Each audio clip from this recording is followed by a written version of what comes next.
Thompson led a quiet routine in his small and modest home on the outskirts of Chicago. The house, simple yet cozy, was a reflection of his honorable life as a truck driver. Widowed for many years, John dedicated his life to raising his grandchildren, Lucas and Michael, after the tragic death of his daughter and son-in-law. John's pride in his grandchildren was palpable, and he always spoke of them with a twinkle in his eye to his co-workers and the few friends he had. One Saturday morning, John was in the kitchen preparing breakfast when Lucas and Michael approached. Lucas, the eldest, held some papers in his hand. "Grandpa, we need to talk to you," Lucas said, trying to appear calm. "Of course, my boy. What's the matter?" John replied, curious. "It's about the house. We want to make sure you're always safe," Michael began with a serious tone. "We think it would be good to transfer the property into our names so we can take care of everything for you." John looked at his grandsons, feeling a wave of emotion. "They want to take care of me," he thought. With a smile on his face, he took the pen that Lucas was offering him. "I trust you, boys. I know you're doing what's best for me," John said, signing the papers without hesitation. Lucas and Michael exchanged glances, a look that John, in his naivety, didn't notice. "Thank you, Grandpa. You'll see it was the best decision," Lucas said, trying to contain the anxiety in his voice. The following days were normal. John continued with his daily tasks, unsuspecting of anything. He felt content and secure, believing his grandsons were just ensuring a better future for him. Every time he thought about signing those papers, he felt proud to have raised such responsible young men. However, a shadow of doubt began to creep in, but he quickly pushed away any negative thoughts. After all, they were his grandsons, his own flesh and blood. How could they have bad intentions? That night, as John prepared for bed, he looked around the house. Every detail, every piece of furniture, every photograph brought back memories of a life of hard work and sacrifice. He sighed, feeling fortunate to have a family that cared so much about him. Days later, John returned from the market with 2 full bags. He walked slowly, greeting the neighbors as usual. He felt content with the simple life he led and with the certainty that his grandsons were taking care of him. Turning the corner, he felt a slight unease, but he brushed off any concerns. When he reached his house, the door was ajar, which was unusual. Pushing the door open and entering, John froze. The house was completely empty. Every piece of furniture, every photograph, everything was gone. "Lucas! Michael!" John called out, but the house responded with oppressive silence. His heart raced, and he felt a sharp pain in his chest. He walked through the rooms, unable to believe what he saw. The old wall clock, which had marked the hours of the family for decades, was gone. The curtains were torn, and even his small savings, kept in a tin in the kitchen, were gone. "What happened here?" John murmured, feeling his legs weaken.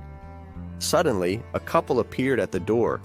John vaguely recognized them as the new neighbors who had recently moved in. "Mr. Thompson," the man said, a young man with a concerned expression. "Yes, it's me." What's going on?" John stammered. "We bought this house from your grandsons.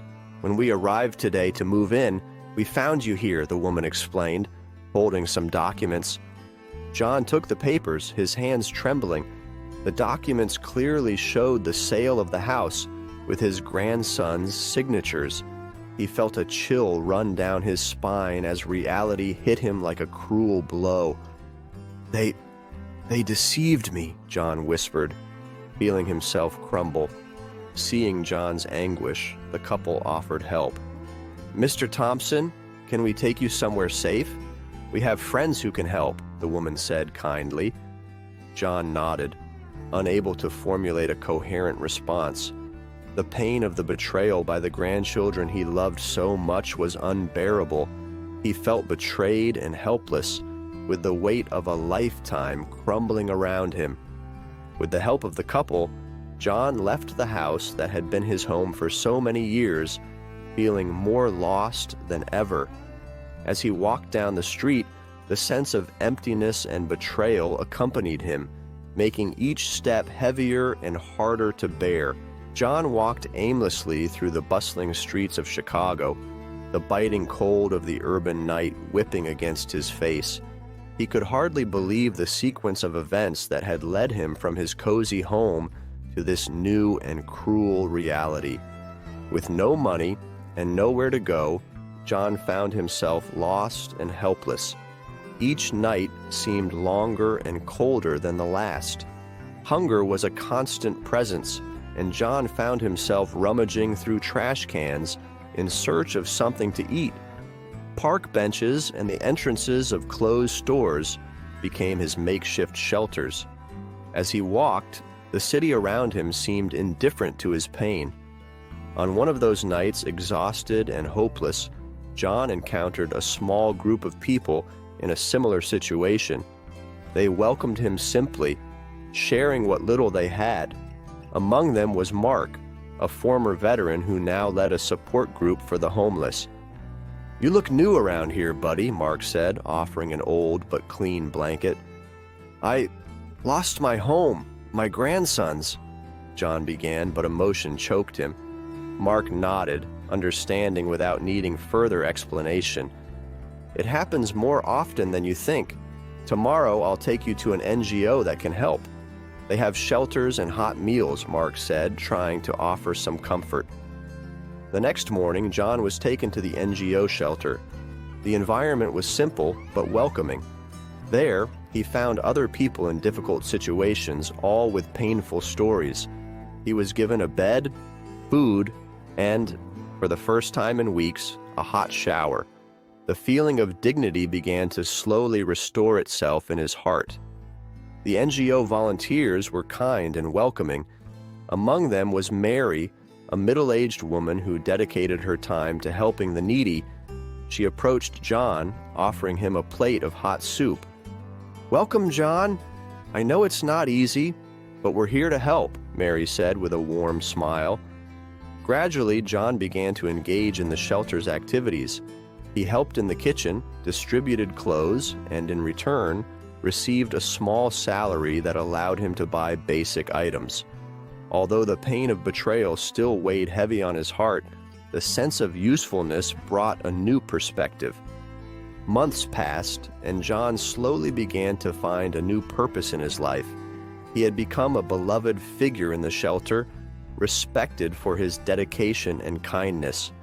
However, the longing and sadness for his lost grandchildren never left him. John's work at the NGO led him to many bleak areas of the city, places where hope seemed like a distant memory. One day, as he was distributing food and blankets in a poorly lit alley, something caught his attention. Two young men, huddled against the wall, appeared to be in terrible condition. When John approached, his heart nearly stopped as he recognized Lucas and Michael. "Lucas? Michael," he called out, his voice trembling with disbelief and pain. The grandsons slowly lifted their heads, their faces pale and gaunt, their eyes hollow and lifeless. Lucas, the eldest, seemed even more deteriorated. John fell to his knees before them, feeling a mixture of shock, anger, and compassion. "Grandpa," Michael murmured, almost too weakly. "What happened to you?" John asked, tears streaming down his face. Lucas tried to speak, but his voice faltered. He was too weak. In desperation, John looked around and signaled to Mark, who was helping with the distribution. "We need to get them to the shelter, now!" John said, urgency clear in his voice. With the help of Mark and other volunteers, John took his grandsons to the shelter. During the journey, he couldn't shake the image of the young men he had raised and loved as sons, now reduced to shadows of what they once were. Upon arriving at the shelter, Mary quickly provided clean clothes, and a volunteer doctor examined